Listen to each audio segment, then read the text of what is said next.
Hello YouTube viewers, Mr. Math here with part 3 of Let's Play Shantae and the Pirate's Curse. So now that we have the map from the palace and have gotten all the rest of our stuff finished, it's time to talk to Risky. Impatient Miss Risky Boots.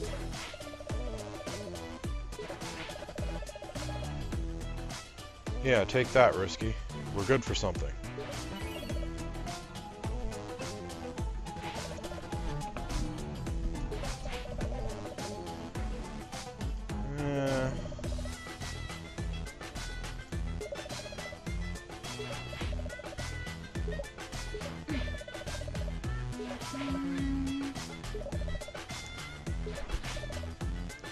Is that a serious question?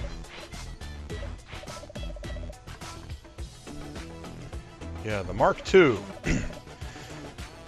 Yeah, the first one was one of the bosses in the second game, Risky's Revenge, so yeah. Shantae happened to it. And this scene is a throwback to the very first game. In the Game Boy Color original, when you came into a town, you had this kind of circular area where you could go around to see all of the different buildings and shops and whatnot. So anyway, it is time to head to yucky old Saliva Island. I mean, seriously, who came up with this name?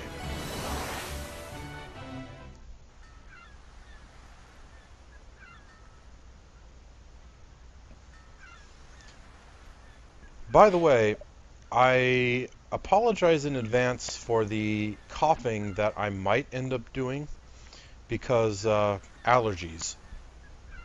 And that's all I'll say about that. Anyway, we've made it to the first island. And we have to find another map. And Shantae changed her outfit slightly. And Risky isn't happy about it.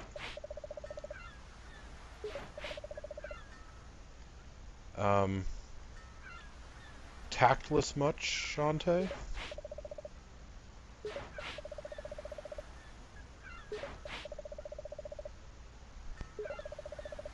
I kind of wonder how Risky knows that.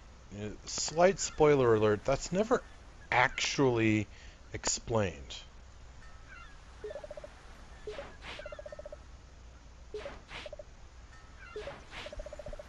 And for some reason she wants to leave all the work to Shantae.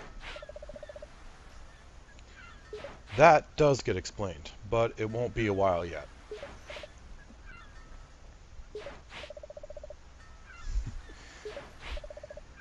Yeah, Risky is kind of... She takes herself too seriously. Let's put it that way. Let's go! Okay. These red crab monsters are a staple of the Shantae series. They've been in every game. But that... excuse me. That orange frog monster... That was in the first game and wasn't in the second game. And you can see, by the way, rather than doing 5 points of damage per air whip, I'm now doing 6. This game has a lot of callbacks to the first game. Like I said at the start of this Let's Play, Pirate's Curse takes everything good from the first and second game and combines it all together. And that includes a lot of the old monsters that existed in the first game and were taken out of the second. Now these mermaids, on the other hand, were introduced in the second game, and they were pretty annoying in the second game. They're not so bad here in Pirate's Curse.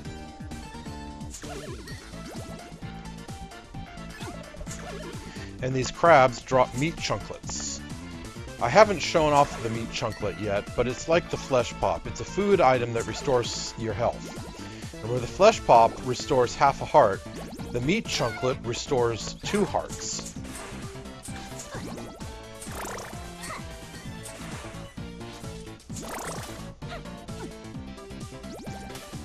These purple flying demons, by the way. That's another enemy that's been in every single Shantae game. And they've always been annoying. They come flying at you, and then they're difficult to get rid of. You just saw me use the recover ability, by the way. I got knocked off of my feet, but then pushed the jump button and spun back onto my feet.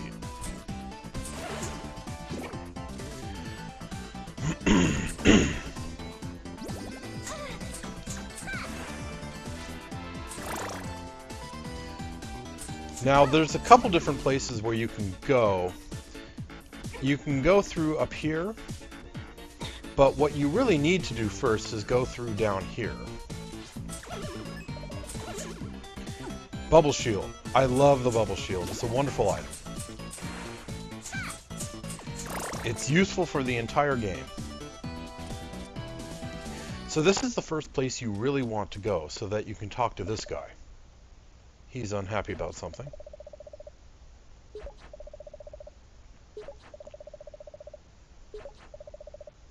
Ah, so that stone statue behind him must be his wife, or sweetheart, or whichever. And he has to stay with her always. But he's giving up his ring. Yeah, we need this ring. It's helpful item number 1 on this island. And he suggests where to take it. Now, if you look around before coming here, you'll have found those lily statues.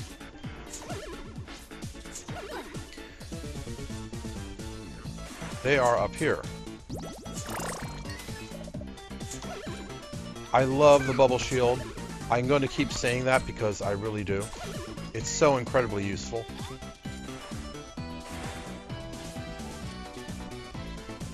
Okay, so here are the lily statues. And here is the indentation where we put the ring. And notice how those spots on the lily statues are now flashing red and green.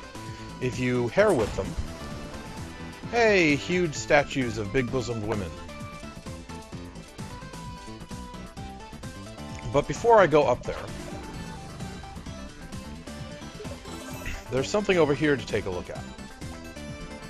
You can come here before you get the ring and talk to these girls.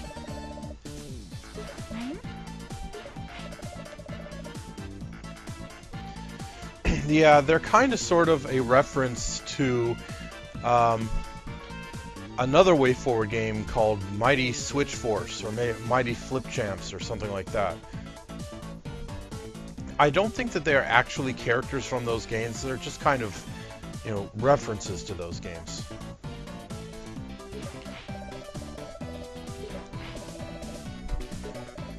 Yeah. So, the first time I played, it took me forever to figure this out. What you're supposed to do is hair whip the ham. You keep on doing that until that cloud of powder is smacked out of it, and then you hold up the genie lamp and you collect it. It really took me forever to figure out how to do that. I must have gone up and down this area like 4 times, maybe 5 times before I worked it out. But anyway, you want to hit this second one last because it doesn't stay up for very long. And you need it to stay up for as long as possible so that you can get across. Look how quickly it went down. It's already going down. Anyway, here are some chains. And you can't get across here yet because these statues just don't stay up long enough. So for the time being, you just have to go up to that area with the climbing chains that I showed you already.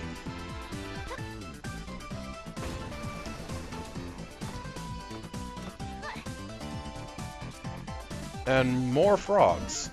Now, the bubble shield comes in handy with these guys. A soapy film that repels most projectile attacks. These guys shoot stuff. And if I wasn't using the bubble shield, he would have just hit me for a few points of damage there. And oh yeah, that dragon that's in the waterfall, that monster was in the original Game Boy Color game. And there's actually a funny story about that. I mentioned the Let's Player who goes by the name Brick Road, who did a Let's Play of the Game Boy Color game. And he named that monster Barracuda Joe. That's not what it's officially called. That's just what he called it during his playthrough. Oh, I missed that gem. But anyway, he named that monster Barracuda Joe. And WayForward liked his Let's Play so much that they took the name Barracuda Joe and named one of the characters after it. You know, there is a person, a member of the Ammo Baron's army, named Barracuda Joe, as sort of a reference / thank you gesture to Brick Road's amazing Let's Play of the Game Boy Color original.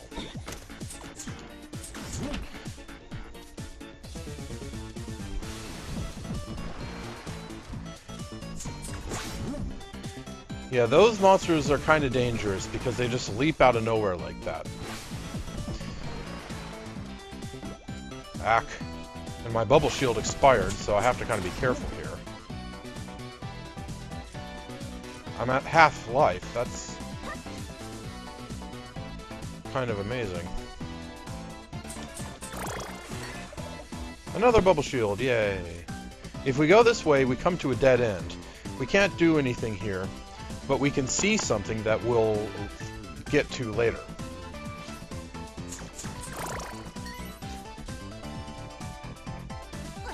And here we see the endlessly spawning Kid Icarus snakes that were introduced in the first game. And I'm waiting for more of them. They don't seem to be coming. Oh well. And wow, look at this. When I first played this game, I was convinced I was going to have to fight this guy. This Giga Lummox. Turned out I was wrong. Yeah, so you need to have the ham scent. And the first time I played, I just couldn't figure it out. I thought, you know, maybe if I go down there and hang out next to the ham, I'll start smelling like ham and that'll be good enough. Or, you know, I tried like 3 or 4 different ways to go down there, get the ham scent, and then come back up before I finally figured out whip the ham and then collect the scent using the magic lamp. Anyway, so now that I have it, stink it up.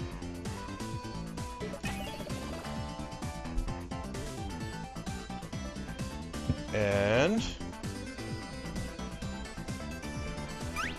whoa, he wakes up! And starts drooling. Yeah, Shantae, I'm with you on that one. Over here is a cacklebat.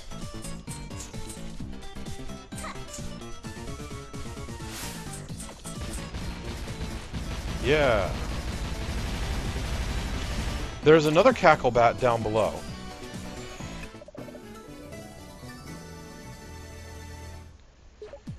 This one is easy to miss, but if you go through this area as frequently as I did on my first playthrough, you'll notice that if you hold to the left, you can come to this little area.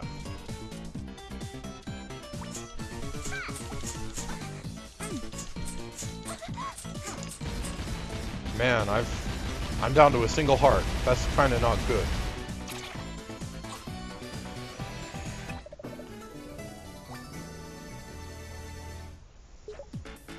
Let me check my... I could use a meat chunklet. That fills 2 hearts, and I happened to be missing 2 hearts, so there you go.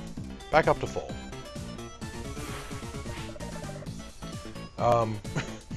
Yeah, kind of.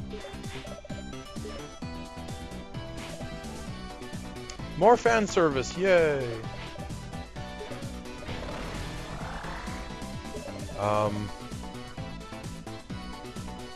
Seems to be the other way around, young lady. The sun is too much for your skin.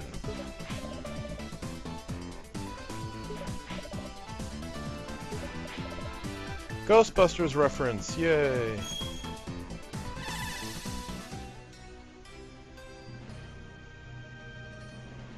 And by doing that, we get the Petrify spell.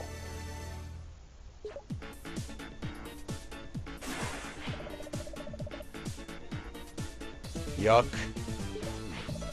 Seriously, yuck.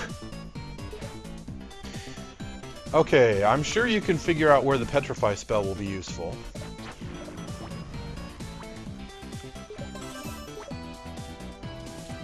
Here's a hint. We already met the man who needs it.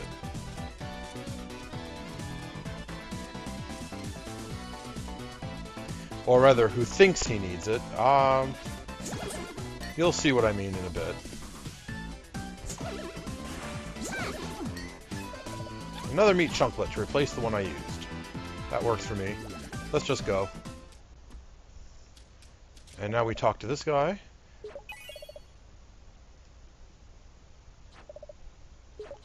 Yes, it could.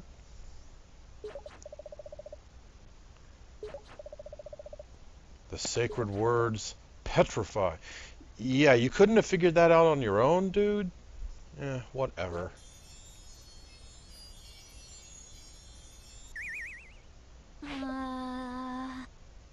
Well, it kind of worked.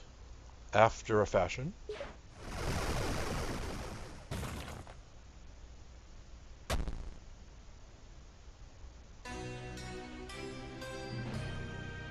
Uh-huh.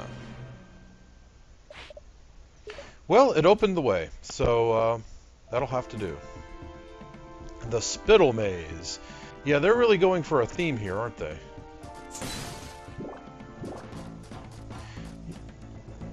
You know, I should show you something, actually. If I use the magic lamp, it draws in items. I keep forgetting about that. I should try to remember. It only draws in hearts and gems. It doesn't draw in stuff like the bento box, which is another healing item.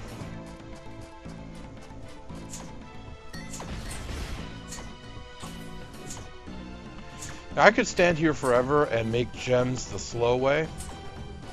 Farm for gems, but not worth the trouble in my opinion. I'm just moving on. Okay, you know what? This is a good place to stop the video, so I'm going to save it here, and then I will see you next time, viewers, on Let's Play Shantae and the Pirate's Curse, as we continue the Spittle Maze. Later.